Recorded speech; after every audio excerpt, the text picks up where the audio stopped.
Cegah penumpukan sampah. Pemkot atur jadwal gerobak masuk TPS.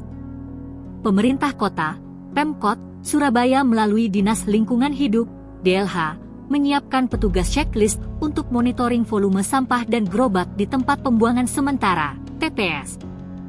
Langkah tersebut dilakukan sebagai upaya mencegah penumpukan volume sampah di 190 TPS se-Surabaya.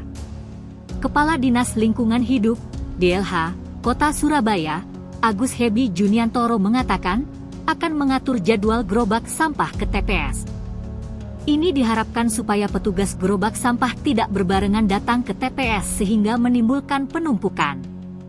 Langkah kita ke depan akan mengatur penggerobak sampah itu sesuai jadwal, jadi biar mereka tidak barengan menumpuk sampah ke TPS, kata Agus Hebi saat dihubungi Kamis, 11 Mei 2023. Karena itu, Hebi menyebut akan menerjunkan jajarannya untuk melakukan checklist dan monitoring ke setiap TPS. Para petugas diterjunkan untuk menghitung berapa gerobak yang datang setiap hari hingga volume sampah di TPS. Nanti akan kita turunkan staf kami untuk mengecek gerobak-gerobak tersebut dari mana saja, lalu setiap hari volumenya berapa. Jadi nanti ada petugas checker di 190 TPS kita. Kemudian nanti kita akan bagi jam gerobak untuk masuk ke TPS, tuturnya. Menurut dia, rata-rata dalam sehari, volume sampah yang ada di TPS skala besar bisa mencapai sekitar 70 ton. Seperti misalnya di TPS Rangkah dan Srikana. Sebab, seperti di TPS Rangkah ini menampung sampah dari 3 wilayah kecamatan, yakni Tambaksari, Kenjeran, dan Simokerto. Tapi setiap wilayah, TPS, itu beda-beda volume sampahnya. Kalau TPS besar-besar seperti Rangkah, Bukit Barisan dan Srikana bisa sampai 70 ton per hari, dengan angkutan truk Desember 13 rit.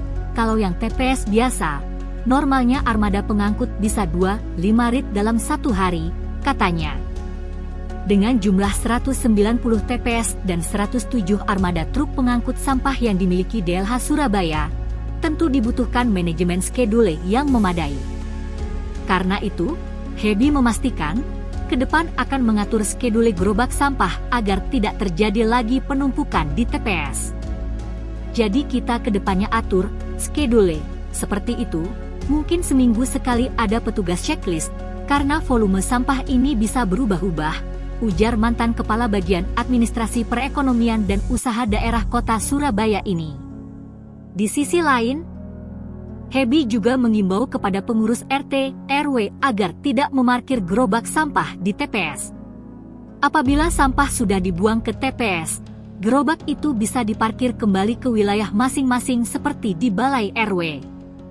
Karena menurutnya, operasional TPS tentu tidak akan mencukupi ketika seluruh gerobak sampah ditaruh di TPS.